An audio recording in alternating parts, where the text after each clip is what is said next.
பார்த்து வருகிறோம். கர்நாடக வனப்பகுதியான பந்திப்பூரில் யானையை தொந்தரவு செய்து மிதி வாங்கியவருக்கு 25,000 ரூபாய் அபராதம் விதிக்கப்பட்டிருக்கிறது. தன் செயலுக்காக அவர் மன்னிப்பு கோரியிருக்கிறார். அந்த ಕಾட்சிகளை பார்க்கலாம். ಸರ್, ನಾನು ಬಂಡೀಪುರ ಇದಕ್ಕೆ ಬಂಕಾಪುರ ದೇವಸ್ಥಾನಕ್ಕೆ ಹೋಗಿದ್ದೆ. ದೇವಸ್ಥಾನದಿಂದ ಬರ್ಬೇಕಾದ್ರೆ ಮೋಜು ಮಸ್ತಿ ಮಾಡ್ಕೊಂಡು ನಾನು ಆನೆಗೆ ಸೆಲ್ಫಿ ತಗೊಂಡು ಫೋಟೋ ಹಾಕೋಣ ಅಂತ ಅಂದ್ಬಿಟ್ಟು ನಾನು ಹೋದೆ. ಅದು ಆನೆ ನನ್ನ ಅಟ್ಟಾಡ್ಸ್ಕೊಂಡು ನನ್ನ ತುಳಿದು ಎಲ್ಲ ಮಾಡಿ ನನ್ನ ಜೀವ ಉಳಿದಿರೋದೇ ಹೆಚ್ಚು. ಆದರೆ ಯಾವುದೇ ಕಾರಣಕ್ಕೂ ಈ ಥರ ದುಸ್ಸಾಹಸ ಯಾರು ಮಾಡೋಕ್ಕೆ ಹೋಗಬೇಡಿ.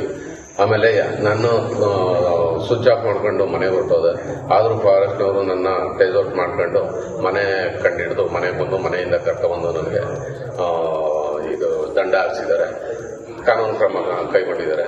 ಈ ರೀತಿ ಯಾವುದೇ ದುಸ್ಸಾಹಸಕ್ಕಾಗಲಿ ಯಾರಾದ್ರೂ ಆಗಲಿ ಯಾರೂ ಈ ಥರ ಮಾಡ್ಲಿಕ್ಕೆ ಹೋಗ್ಬೇಡಿ. ಆಮೇಲೆ ಗಾಡಿನ ಪಾರ್ಕಿಂಗ್ ಮಾಡೋದಾಗಲಿ, ಆಮೇಲೆ ಕೋತಿಗಳಿಗೆ ಆಗಲಿ ಯಾವುದಕ್ಕೆ ಆಗಲಿ ಯಾವುದೇ ಪ್ರಾಣಿಗಳಿಗೂ ಏನು ಹಣ್ಣು ಗಿಣ್ಣು ಏನೂ ಕೊಡೋಂಗಿಲ್ಲ. ಆಮೇಲೆ ಇಳಿದ್ಬಿಟ್ಟು ಒಂದು 5 ನಿಮಿಷ ರಿಸರ್ಚ್ ಮಾಡ್ತೀನಿ, ಅದು ಮಾಡ್ತೀನಿ ಇದು ಮಾಡ್ತೀನಿ ಅಂತ ಮಾಡೋಂಗಿಲ್ಲ. ಏನೇ ಮಾಡಿದ್ರು ನಾವೇನೇ ತಪ್ಪು ಮಾಡಿದ್ರು ಸಿಗಾಕೊಂಡ್ರೆ ಕಠಿಣ ಕ್ರಮ ಕೈಗೊಳ್ತಾರೆ. ಯಾವುದೇ ಕಾರಣಕ್ಕೂ ನನಗಾದ ಗತಿ ನಿಮ್ಗಾಗೋದು ಬೇಡ. ಭಾಳ ಹುಷಾರಾಗಿರಿ, ತಾಳ್ಮೆಯಿಂದ ಎಲ್ಲರೂ ಅಲ್ಲಿ ಏನು ಬೋರ್ಡು ನಾಮಫಲಕಗಳಿದೆ ಅದಕ್ಕೆ ತಕ್ಕನಾಗಿ ಅನುಸರಿಸಿ. ಇಲ್ಲ ಅಂತಂದ್ರೆ ನನಗಾದ ಸ್ಥಿತಿನೇ ನಿಮ್ಗಾಗುತ್ತೆ.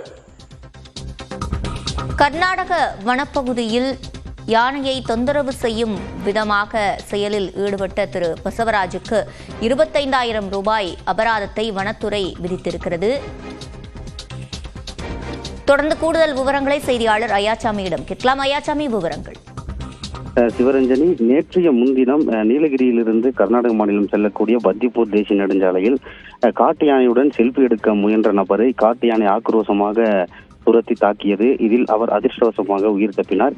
இந்த சம்பவம் இணையத்தில் வைரலாகி பெரும் பரபரப்பை ஏற்படுத்திய நிலையில் அந்த யானையை இடையூறு செய்த நபர் யார் என வனத்துறையினர் தீவிர விசாரணை மேற்கொண்டனர். அப்போது கர்நாடக மாநிலம் சாம்ராஜ் நகரைச் சேர்ந்த பசுவராஜ் என்பது தெரிய வந்தது.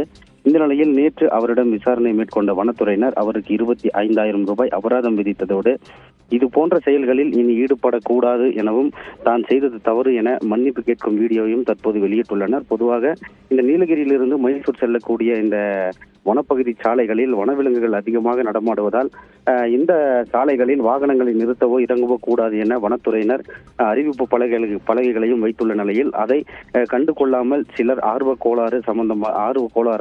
கோளாறால் இந்த போன்ற செயல்களில் ஈடுபடுவது மிகவும் கண்டிக்கத்தக்கது எனவும் தெரிவித்துள்ள வனத்துறையினர் தொடர்ந்து இது போன்ற செயல்களில் ஈடுபடுவோர் மீது கடும் நடவடிக்கை எடுக்கப்படும் எனவும் எச்சரிக்கை விடுத்துள்ளனர். சிவரஞ்சி, விவரங்களை வழங்கியமைக்கு நன்றி ஐயாச்சாமி.